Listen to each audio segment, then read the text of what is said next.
Саламатсыңарбы урматтуу окуучулар. Баарыбыз китеп дептерлерибизди алып онлайн сабакка даярданабыз. Биздин дептерибизди ачабыз дагы бүгүнкү числону жана теманы жазабыз. Бүгүнкү число Чын Куран айынын 7-си. Тема болсо Чыңгыз Айтматовдун Фудзиямадагы Кадыр түн драмасы.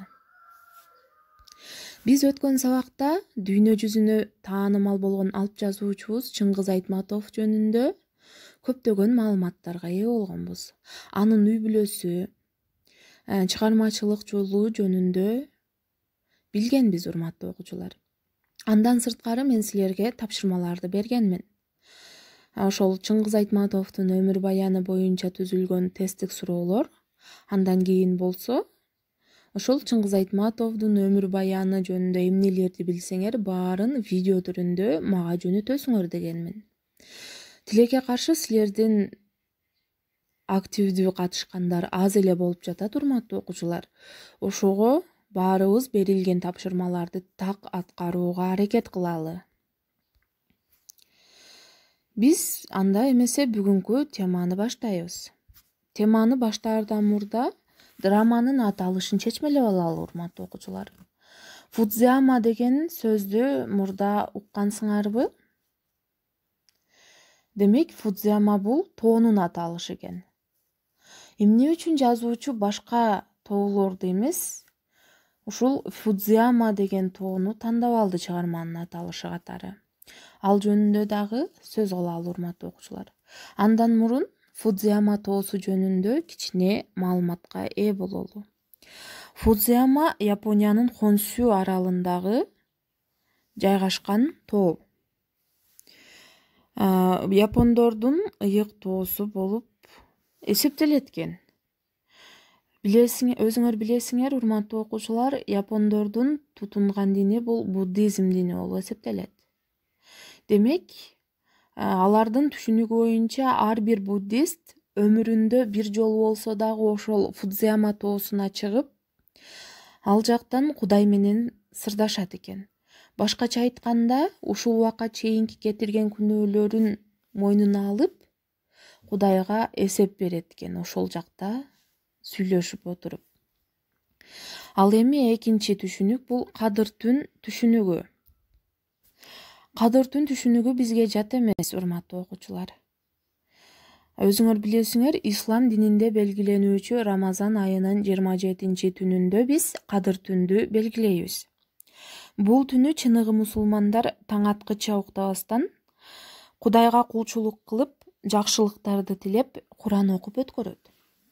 Мындайча алып караганда, Фудзияма менен Кадыр түн түшүнүгүнүн окшоштук жактары бар, урматтуу окуучулар.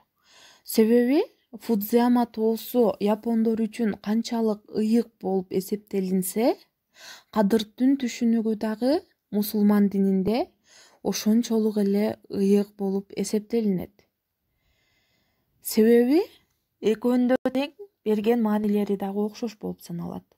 Кадыр түндө дагы биз ошол кетирген күнөөлөрүбүз үчүн кечирим сурап, Куран окуп, жакшылыктарды тилеп өткөрөбүз.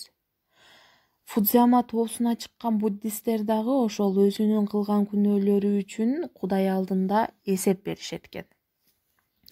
Чыгарманын аталышын чечмелегенге аракет кылдык. Эми драмада катышкан каармандар жөнүндө сөз кылабыз. Драмада көп деле каарман катышпайт негизи. Негизги эле башкы каармандар жөнүндө айта кетейин мен. Биринчи бул Айша апа. Ошол жердеги классташтардын биринчи мугалими жана камкор эне катары сүрөттөлөт. Экинчи каарман Иосиф Татаевич. Башкалардан өзүн жогору сезген илимдин доктору. Үчүнчү каарман Исабек. Ошол мезгилдеги өлкөгө таанымал журналист, жазуучу катары сүрөттөлөт. Төртүнчү каарман бул Мамбет, айылдын мектебиндеги тарых мугалими. Башкаларга караганда, башка ошол досторуна караганда ар намыстуу катары сүрөттөлөт. Бешинчи каарман бул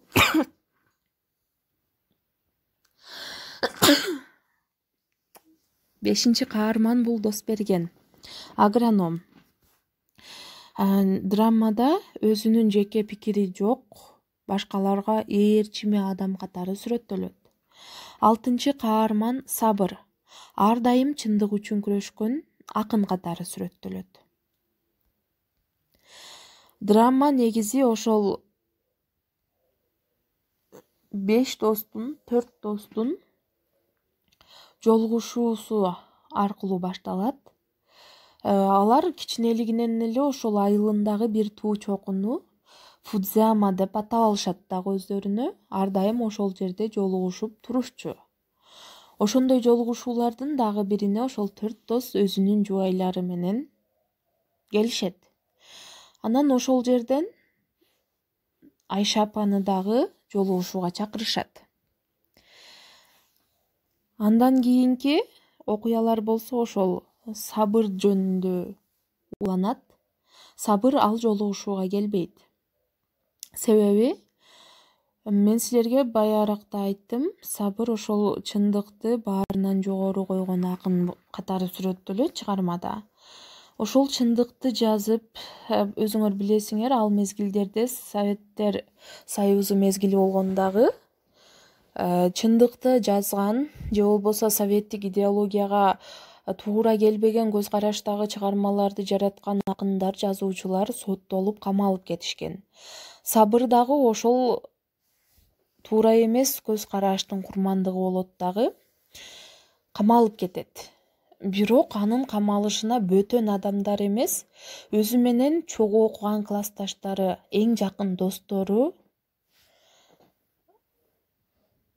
досторунун айынан камалып кетет Сабыр. Себеби Исабек ошол Сабырдын бир чыгарган поэмасын советтик идеологияга каршы деген макала жазат.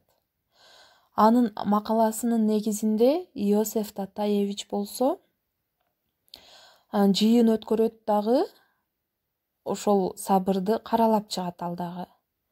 Досберген болсо, мен силерге айттым, өзүнүн жеке пикири жок адам болгондуктан ошол берке экөөнүн айткандарына ээрчип кете берет. Демек ушул Сабыр чын эле туура эмес иш кылган турбайбы деп. Ал эми Мамбет болсо, ошол учурдагы көз карашы боюнча чын эле Сабыр советтик идеологияга каршы келген чыгарма жаратыптыр деп төртөө тең аны каралашат дагы. Сабыр камалып кетет. Камактан чыккандан кийин дагы ошол досторуна башка аралашпастан алар менен катташпай коет, жолугушууга дагы келбей коет. Баардык чындыкты угуп отурган Айша апа өзү окуткан балдарга аябай нааразы болот. Себеби ал балдар Айша апа үчүн дагы эле ошол мотурайган, көңүлүндө эч кандай кири жок бала боюнча болот. Бирок турмуш аларды өтө өзгөрткөнүн байкайт. Алардын сөздөрүнөн, сүйлөшкөндөрүнөн улам байкайт дагы. Аларга капа болуп, ал жерден кетип калат Айша апа.